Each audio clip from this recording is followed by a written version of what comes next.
మరి ఈ joint replacement చేయాల్సొచ్చిన వాళ్ళని మీరు అసలు ఎలాగా సెలెక్ట్ చేస్తారు? వాళ్ళకి ఏమని చెప్తారు? దానికి సంబంధించి అసలు ఎలా ఉంటుంది స్ట్రక్చర్ ఒకసారి క్లియర్‌గా చెప్తారా? ఎక్స్‌రేని బట్టి మోకాళ్ళ మార్పుల ఆపరేషన్ చేయకూడదు. కొంతమందిలో భయంకరంగా ఆర్థరైటిక్ చేంజెస్ ఉంటాయి. ఓకే. కానీ ఆ పేషెంట్ మామూలుగా పనులు చేసుకుంటూ ఉంటాడు. ఒక మాత్ర వేసుకోడు, ఏమి చేయడు. డాక్టర్ గారు ఈవినింగ్ అయ్యేటప్పుడు కొంచెం నొప్పి వస్తుంది అంటాడంతే. అంటే వాళ్ళ పెయిన్ టాలరెన్స్ చాలా ఎక్కువ ఉంటుంది అనమాట. కొంతమందిలో మోడరేట్ ఆర్థరైటిస్ ఉంటుంది కానీ నొప్పి మాత్రం చాలా భయంకరంగా ఉంటుంది. అంటే వాళ్ళలో పెయిన్ టాలరెన్స్ తక్కువ, సెన్సిటివ్ పేషెంట్లు. అదే కాకుండా వాళ్ళ కొంచెం బరువు ఎక్కువ ఉన్న వాళ్ళకు కూడా ఈ సమస్య వస్తూ ఉంటుంది. ఇలాగా so selection of patient is very very important. First మనం పేషెంట్ హిస్టరీ చాలా ఇంపార్టెంట్, ఎగ్జామినేషన్ చాలా ఇంపార్టెంట్, ఇన్వెస్టిగేషన్ చాలా ఇంపార్టెంట్. ఇన్వెస్టిగేషన్ కూడా సింపుల్గా దీనికి ఖరీదైన టెస్ట్లు ఏం అవసరం లేదు. ఇవాల్యుయేట్ చేసిన తర్వాత పేషెంట్ని నుంచోబెట్టి ఎక్స్రే తీస్తాం. అంటే ఏంటి, డైనమిక్ ఎక్స్రే, స్టాండింగ్ పొజిషన్లో ఎక్స్రే తీస్తాం. పడుకున్నప్పుడు చూస్తే ఏంటంటే జాయింట్ మధ్య స్పేస్ పెరిగి ఈయన కనిపించదు అనమాట.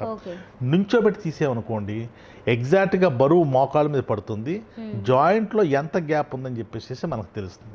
మీకు మన ప్రేక్షకులకి అర్థం అవడానికి ఒక చూపిస్తానంటే ఇది మోకాలు జాయింట్, ఇది ముందు భాగం నుంచి వస్తున్నాం. ఇది క్వాడ్రిసెప్స్ టెండాన్ అంటాము, ఇది మోకాలు చిప్ప. ఈ పక్క నుంచి చూస్తే ఇది తొడ ఎముక ఫీమర్ అంటాము, ఇది టిబియా అంటాము కాలు ఎముక. ఈ రెండిట్ల మధ్యన అంటే ఈ నీ జాయింట్ అనేది 3 బోన్స్ ద్వారా ఫామ్ అవుతుంది. మోకాలు చిప్ప అంటే పటెల్లా, ఫీమరు, అదేవిధంగా టిబియా అనమాట. ఏమవుతుందంటే ఈ ఆర్థరైటిస్లో ఈ మధ్యన ఉండే మృదులాస్థి, ఇంతకుముందు చెప్పాను మీకు నేను, ఈ మెనిస్కస్ అని ఉంటుంది. ఈ మెనిస్కస్ లెగ్మెంట్ డీజనరేట్ అవుతుంది. దీని తర్వాత కార్టిలేజ్, ఈ మృదులాస్థి కొబ్బరిలాగా ఉంటుందని చెప్పాను కదా, అది డ్యామేజ్ అవుతుంది. డ్యామేజ్ అయిన తర్వాత ఏమవుతుందంటే సాధారణంగా జాయింట్కి మధ్యన ఈ విధంగా గ్యాప్ ఉందనుకోండి, ఆర్థరైటిస్లో ఈ గ్యాప్ తగ్గిపోతుంది. తగ్గిపోయి this is called kissing disease అంటారు. ఆస్టియో ఆర్థరైటిస్ని కిస్సింగ్ డిసీజ్ అని అంటారు. అంటే కిస్సింగ్ అంటే 2 ఎముకలు కూడా ఒకదాన్ని ఒకటి రాసుకుపోతున్నాయి అనమాట. ఈ ర్యాపిడ్ వచ్చినప్పుడు ఈ జాయింట్ పెయిన్ స్టార్ట్ అవుతూ ఉంటుంది. సో 2 యాంగిల్లో తీస్తాము. ఒకటి ఏపీ వ్యూ, అదేవిధంగా లాటరల్ వ్యూలో ఎక్స్రే తీస్తాము. సో పేషెంట్ ఎవాల్యుయేట్ చేస్తాము. పేషెంట్ ఇప్పుడు కూడా పేషెంట్ డాక్టర్ గారు నేను 5 నిమిషాల సేపు నుంచోలేకపోతున్నాను, 5 నిమిషాల సేపు నడలేకపోతున్నాను, లేదా రోజు మాత్రలు వేసుకోవాల్సి వస్తుంది, నడడానికి వాకర్ సహాయం కావాల్సి వస్తుంది, నా యాక్టివిటీ పూర్తిగా తగ్గిపోయింది, నేను కాలకృత్యాలకు లెగుస్తున్నాను, భోజనం కోసం లెగుస్తున్నాను, లేదా ఎప్పుడు పడుకునే ఉంటున్నానని చెప్పేసి ఈ సమస్య స్త్రీలు ఎక్కువ కంప్లైంట్ చేస్తూ ఉంటారు. ఓకే, ఇంకేంటంటే వాళ్ళకు రకరకాల ప్రాబ్లమ్స్. మన స్త్రీలు అంటే పురుషులను కాదు, పురుషులు స్త్రీలు కూడా మన హైట్ కొంచెం తక్కువ. ఇంకోటి ఈ స్త్రీలలో ఈ 45 సంవత్సరాలు వచ్చిన తర్వాత హార్మోనల్ ఇంబ్యాలెన్స్ వల్ల బరువు పెరిగిపోవడము, ఎస్పెషలీ మన ఈ ఏరియా అంతా కూడా ఎక్కువ ఎక్టోమార్ఫిక్ బాడీస్ అనమాట. కొంచెం తిన్నా కూడా ఎక్కువగా బరువు పెరిగిపోవడం జరుగుతుంది. అంటే మన యొక్క ఈ చెప్పాను కదా రైస్ కార్బోహైడ్రేట్ డైట్ ఎక్కువ తీసుకుంటాం కాబట్టి ఆ బరువు ఆ విధంగా పెరిగిపోతూ ఉంటాం. సో దానివల్ల రకరకాల ప్రాబ్లమ్స్ వల్ల వైటమిన్ డి డెఫిషియన్సీ రావడము, సరిగ్గా తినకపోవడము. ఇంకొకటి ఏంటంటే ఇంకా ప్రధానమైన కారణం ఏంటంటే ఈ బరువు పెరగడానికి అన్వాంటెడ్ హిస్టెక్టమీలు ఎడాపడే చేయించేసుకోవడం, సిజేరియన్ హిస్టెక్టమీ. దీనివల్ల బరువు అంటే అడగచ్చు కారణం ఏంటి అని చెప్పేసి. సాధారణంగా ఏంటంటే అమ్మాయిని మన కుటుంబాల్లో తల్లిదండ్రులు చాలా ఆప్యాయంగా చూస్తూ ఉంటారు కదా. సిజేరియన్ కానీ ఏదైనా ఆపరేషన్ అయిన తర్వాత ఏం చేస్తారంటే అమ్మాయిని ఎస్పెషల్లీ ప్రెగ్నెంట్ అయిన తర్వాతే కూడా అసలు ఇంకా అమ్మాయిని మంచం కదలనివ్వరు, నువ్వు రెస్ట్ తీసుకోవాలి అని చెప్పి అతి గారాభంగా చూస్తూ ఉంటారు. అది చాలా ప్రమాదం. మీరు అదే వెస్ట్రన్ సొసైటీకి వెళ్తే రేపు డెలివరీ అవుతున్న స్త్రీలు కూడా ఈ వాళ్ళ సాయంత్రం వరకు పనిచేసి రేపు పొద్దున్న అన్ని పనులు చేసుకుని డెలివరీకి వెళ్ళి డెలివరీ చేసి మళ్ళీ నెక్స్ట్ డే ఇంటికి వచ్చేస్తూ ఉంటారు. ఇక్కడ మన దగ్గర ఏంటంటే రివర్సు, నెల సరి తప్పడం అంటాం, ఎందుకంటే మనకి పీరియడ్ మిస్ అయింది అంటాం కదా. ప్రెగ్నెన్సీ కన్ఫర్మ్ అయిన తర్వాత ఇంకా ఆ అమ్మాయిని ఒక బంగారు పళ్ళులో పెట్టి చూసినట్టు చూస్తూ ఉంటారు. అంటే నేను వ్యంగ్యంగా చెప్పడం లేదు కానీ ఒక బాధతోనే చెప్తున్నాను. ఎప్పటికీ మన ప్రజలు రియలైజ్ అవుతారో తెలియట్లేదు కానీ ఇప్పటికీ చాలా మాధ్యమాలు చెప్తున్నాయి, డెలివరీ అమ్మాయి అదే ప్రెగ్నెంట్ అయిన అమ్మాయిని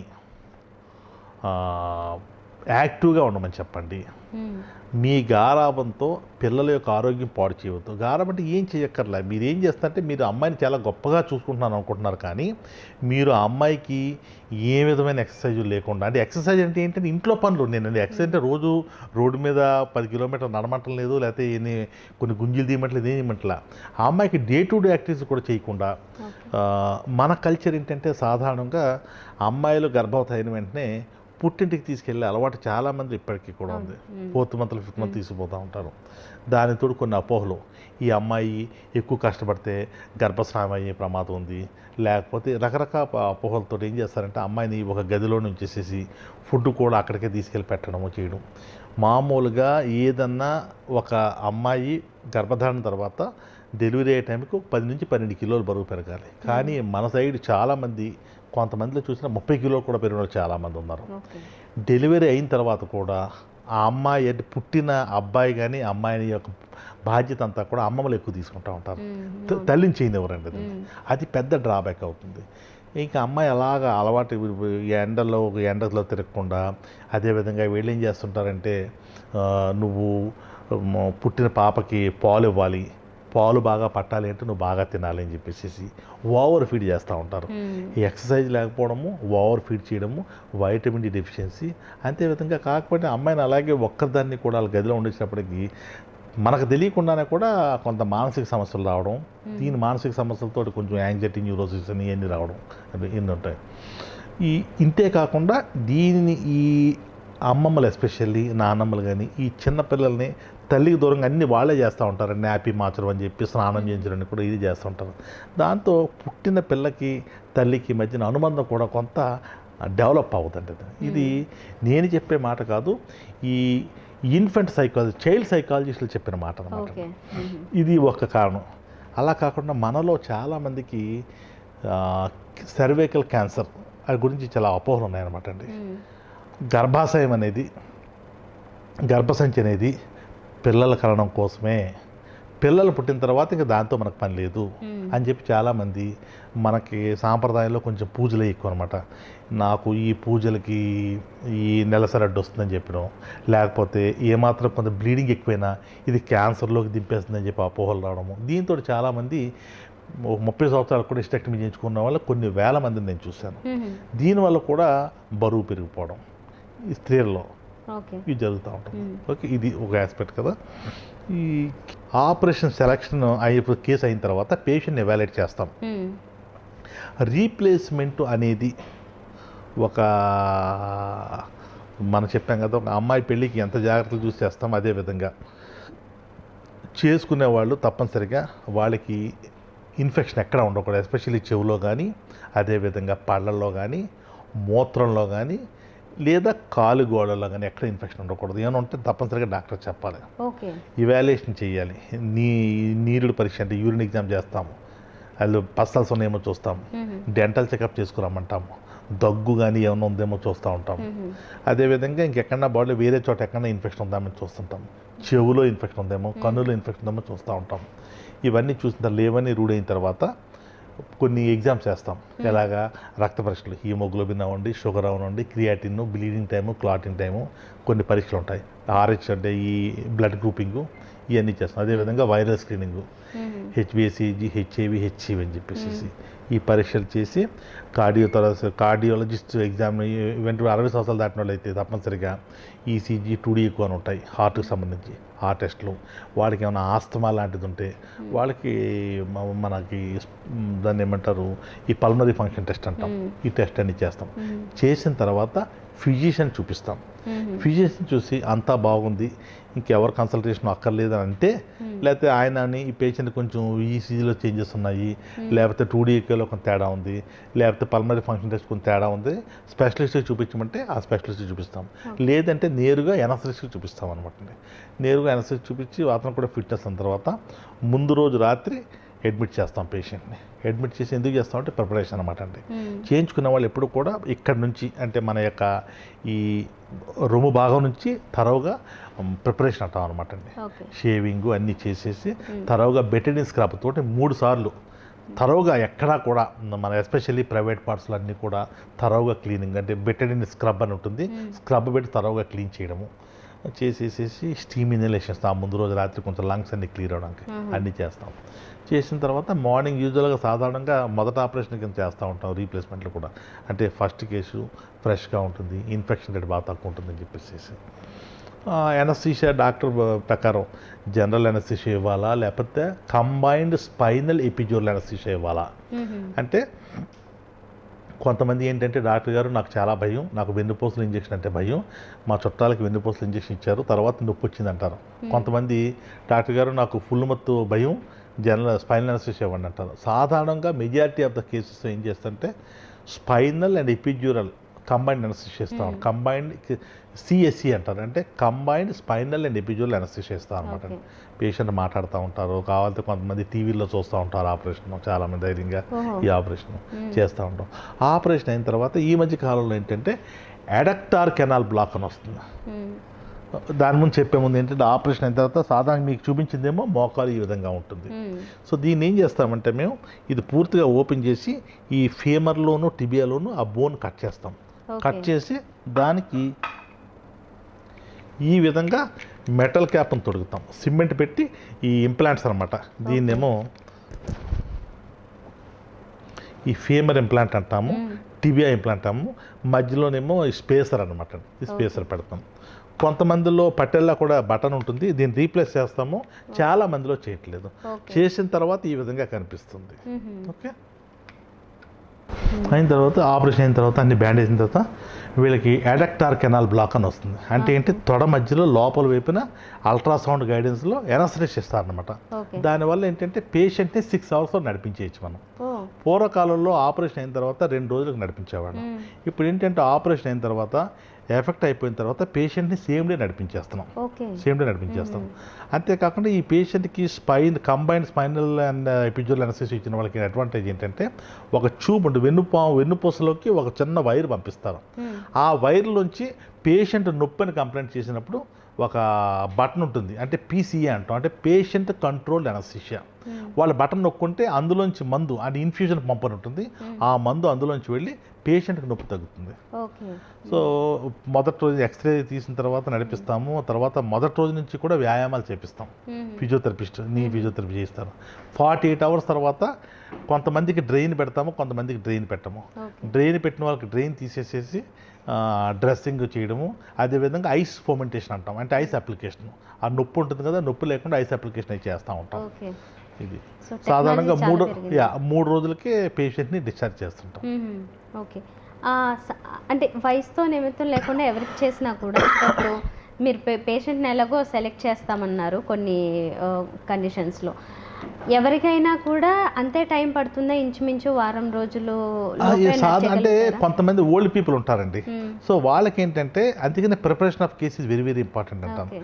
నేనైతే ఏం చేస్తానంటే పేషెంట్కి ఆపరేషన్ డిసైడ్ అయిన తర్వాత సాధారణంగా 5-6 రోజులు టైం తీసుకుంటారు కొంతమంది ఇమీడియట్ చేయమంటారు. కానీ నేనైతే ఏం చేస్తాను, 1 వీక్ టైం అడుగుతాను. ఇప్పుడు కూడా టైం ఏం చేస్తాను, పేషెంట్కి కొంత మోటివేట్ చేయడము, అదేవిధంగా కొన్ని ఎక్సర్సైజ్లు నేర్పిస్తాం, బ్రీతింగ్ ఎక్సర్సైజ్, అదేవిధంగా కాలుకి నీ జాయింట్ ఎక్సర్సైజ్ నేర్పిస్తూ ఉంటాం. దీనివల్ల ఏంటంటే రికవరీ చాలా బాగుంటుంది. ఎందుకు నేను చెప్తానంటే చాలామంది మోకాళ్ళు మార్పిడి ఆపరేషన్ చేయించేసుకున్నాం కదా, ఖరీదైన ఆపరేషను, నాకు ఆర్టిఫిషియల్ జాయింట్ వేసేసారు, డాక్టర్ గారికి నాకేం ప్రాబ్లం ఉండదు, నొప్పి ఉండదని అనుకుంటారు. ఎంత గొప్ప డాక్టరు, ఎంత గొప్ప హాస్పిటల్లో ఆపరేషన్ చేసినా కూడా 5 to 10% నొప్పి అయితే ఉంటుంది. కొంతమందికి 3 నెలల వరకు కూడా నొప్పి ఉంటుంది. ఈ నొప్పిని ఓవర్కమ్ అవ్వాలంటే ముందు ఏమైందంటే ఆస్టియోఆర్థరైటిస్లో ఈ కండరాలు ఏదైతే ఉందో మోకాలు చుట్టూ కండరాలు కొంత డిస్యూజ్ ఎట్రోఫీ అంటాం. అంటే ఏంటి, అది సరిగ్గా వాడకపోవడం వల్ల కండరాలు బిగిసిపోతాయి. బిగిసిపోయిన తర్వాత సాధారణంగా ఆపరేషన్ మూమెంట్ వస్తుంది, కానీ మూమెంట్ చేయడానికి కండ సహకరించాలి. ఆ కండ స్ట్రెచ్ అవుతుంటే నొప్పి వస్తూ ఉంటుంది. పేషెంట్ ఆపరేషన్ చేసిన తర్వాత కూడా అలా డాక్టర్ గారు ఇంకా నొప్పి వస్తుంది అంటూ ఉంటారు అనమాట. అది మనకే మంచిది కాదు, పేషెంట్కి మంచిది కాదు. ఏంటి డాక్టర్ గారు బాగా చేస్తారని వెళ్ళాము, నాకు నొప్పి తప్పలేదని చెప్పేసి పేషెంట్ డిస్సాటిస్ఫాక్షన్, అదేవిధంగా డాక్టర్ చెడ్డ పేరు కూడా వస్తుంది అనమాట. అంచేత కౌన్సిలింగ్ ఆఫ్ ద పేషెంట్ బాబు నీకు నొప్పి 70% 90% తగ్గుతుంది, 100% అనేది మిగతా 10% బోనస్ అని చెప్పాలి. రెండు, నేను చెప్పినట్టు ఈ ప్రిపరేషన్ అయ్యి బాగా చేస్తే పేషెంట్కి పోస్ట్ ఆపరేటివ్ రికవరీ చాలా బాగుంటుంది, నొప్పి శాతం కూడా తగ్గుతుంది, బాగా ఈజీగా చేయగలరు. లేదా అప్పటి వరకు అలా మంచం మీద ఉన్నవాడికి ఆపరేషన్ చేసేసి నువ్వు ఫిజియోథెరపీ చేయంటే చేయలేరు, పేషెంట్ భీష్మిస్తారు. ఇచ్చేసేసి చేసిన ఫలితం అంతా కూడా దక్కకుండా పోతుంది అనమాట. బుడిదలో పోసిన పన్నీర్ అవుతుంది. సో ఇప్పుడు మీ అనాలిసిస్ ప్రకారం జస్ట్ ఒక డౌట్ అంతే, మగవారిలో ఈ ఆపరేషన్స్ ఎక్కువ జరుగుతున్నాయా, ఆడవారిలో ఎక్కువ జరుగుతాయా? సాధారణంగా ఏ ఆపరేషన్లన్నీ ఎక్కువ మగవాళ్ళలో జరుగుతూ ఉంటాయి, కానీ ఇప్పుడు ఈ స్త్రీలలో ఎక్కువ చెప్పాను కదా, ఈ కారణాల వల్ల స్త్రీలలో కూడా ఎక్కువ జరుగుతున్నాయి. ఇక ఇప్పుడు ఏమైందంటే ప్రతి వాళ్ళకి కూడా కంఫర్ట్ జోన్ అలవాటైంది. పూర్వకాలంలో మనం ఎక్కడికన్నా ఒక 20 కిలోమీటర్లు వెళ్ళాలంటే సైకిల్ మీద వెళ్ళిపోయేవాళ్ళం, 5-6 కిలోమీటర్లు ఉన్నట్టు నడిచి వెళ్ళిపోయాం. ఇప్పుడు ఎవరో వెళ్తే కనీసం బైక్ ఉండాల్సి వస్తుంది, లేకపోతే కార్లో వెళ్తున్నాం. ఎందుకు? మన కంఫర్ట్ అలవాటైంది, శారీరక శ్రమ తగ్గింది మనకి. సో దానివల్ల ఇంకోటి ఏంటంటే పెయిన్ టాలరెన్స్ కూడా తగ్గింది మనకి. మిగతా పూర్వీకులతో చూసుకుంటే పూర్వీకులు ఎటువంటి పెయిన్ అన్నా భరించేవాళ్ళు, మన వాళ్ళ పెయిన్ భరించడానికి సిద్ధపడలేదు. ఏదైనా నొప్పి వస్తే ఇమీడియట్గా స్పెషలిస్ట్ దగ్గరికి వెళ్ళిపోవడం, నాకు నొప్పి వచ్చింది give me some pain killer అని చెప్పి అడగడం, అలా జరుగుతూ ఉంటుంది అనమాట. అంచేత ఈ పురుషులు కూడా అంటే కొంతలో పురుషుల్లో ఏంటంటే కొంచెం ఈ నొప్పి తట్టుకునే శక్తి ఎక్కువ ఉంటుంది వాళ్ళకున్న దీన్ని బట్టి. స్త్రీలలో కొంత సెన్సిటివ్గా ఉంటారు కాబట్టి, అలాగంటే చాలామంది స్త్రీలు నొప్పి వచ్చినా కూడా భరిస్తూ ఉంటారు. చెప్తే మళ్ళీ ఫ్యామిలీ ఈ పిల్లలు ఎక్కడ ఇదవుతారో, లేకపోతే భర్త ఏం టెన్షన్ పడతారో అని చెప్పేసి ఎంతో నొప్పి వస్తే తప్ప చెప్పరు. అలా అని చెప్పి వాళ్ళకి నొప్పి లేదు, నొప్పి భరించలేరని కాదు, వాళ్ళకి నొప్పి ఉంటుంది కానీ వాళ్ళు ఎక్కువ చెప్పలేరు. మగవాళ్ళు కొంచెం తొందరగా పెయిన్ టాలరెన్స్ ఉన్నా కూడా నొప్పి ఎక్కువ ఉంటే వాళ్ళు దాచుకోకుండా మందులు తీసుకోవడం జరుగుతూ ఉంటుంది. ఎస్పెషల్లీ స్త్రీలు కొంత లేట్గా చెప్తూ ఉంటారు. ఇది ఇలా లేట్ చేయడం వల్ల ఏమన్నా ఇంకొంచెం ఎక్కువ ఇబ్బంది పడే అవకాశం ఉంటుందా? అంటే ఆస్టియోఆర్థరైటిస్ని లేట్ చేయడం వల్ల కొంచెం ఆపరేషన్ డిఫికల్ట్ అవుతూ ఉంటుంది. చివరి స్టేజ్ అప్పుడు ఏమవుతుంటే బాగా వంకర అవుతుంది, డిఫార్మిటీస్ ఎక్కువ అవుతూ ఉంటాయి, కొంత ఆపరేషన్ కొంత కష్టం అవుతూ ఉంటుంది. అంచేత ఇప్పుడు ఆపరేషన్ పడే రోజు వస్తే తప్పనిసరిగా పడుతుంది. ఏదో మోకాలు నొప్పిలే మందులతో తగ్గిపోద్దులే అని చెప్పి సొంత వైద్యంతో, లేకపోతే ఈ వేరే వాళ్ళు చెప్పిన సలహాలతోటి, లేకపోతే మోకాళ్ళలో స్టెరాయిడ్స్ ఇంజెక్షన్ చేసుకోవడం, ఇటువంటి వాళ్ళు చాలామంది ప్రాబ్లమ్స్ ల్యాండ్ అవుతూ ఉంటారు. కనీసం ఈ ఇంటర్వ్యూ చూసిన తర్వాత కూడా చాలా మందిలో ఒక మార్పు వస్తుందని చెప్పి ఆశిద్దామంట. సో ఇప్పుడు మోకాళ్ళ నొప్పులు వచ్చిన తర్వాత ఈ నీ రీప్లేస్మెంట్ దగ్గరికి వచ్చేసరికి చాలామందికి అతిపెద్ద సమస్య డౌట్ ఈ ఖర్చు ఎంత అయిపోతుందో అనే భయం. దాంతోనే సగం మంది ముందుకు రారు ఫాస్ట్గా. అది ఇంచుమించుగా ఎంత ఉంటుందని ఒక ఐడియా చెప్పగలుగుతారు? అంటే ఒక టెరిషరీ కేర్ సెంటర్కి వస్తే సాధారణంగా 1.9 నుంచి ఒక కాలుకి 1.9 lakhs నుంచి 2.5 lakhs అవుతుంది. అంటే పూర్వకాలంలో కొంచెం రేట్ ఎక్కువైంది. ఇప్పుడు ఏంటంటే మోడీ గవర్నమెంట్ వచ్చిన తర్వాత ఈ ఇంప్లాంట్స్కి ఒక క్యాపింగ్ పెట్టారు, ఇంతకు మించి ఛార్జ్ చేయకూడదని చెప్పి. దాంతో ఆపరేషన్ యొక్క రేట్లు బాగా తగ్గినాయి. సో జనరల్ వార్డులో ఉంటే 1.5 lakhs, 1.9 lakhs. అదేవిధంగా జనరల్ వార్డులో ఉంటే షేరింగ్ రూమ్లో ఉంటే 2.3 lakhs. అదే సింగిల్ రూమ్లో ఉంటేనేమో 2.5 నుంచి 2.6 lakhs వరకు అవుతూ ఉంటుంది.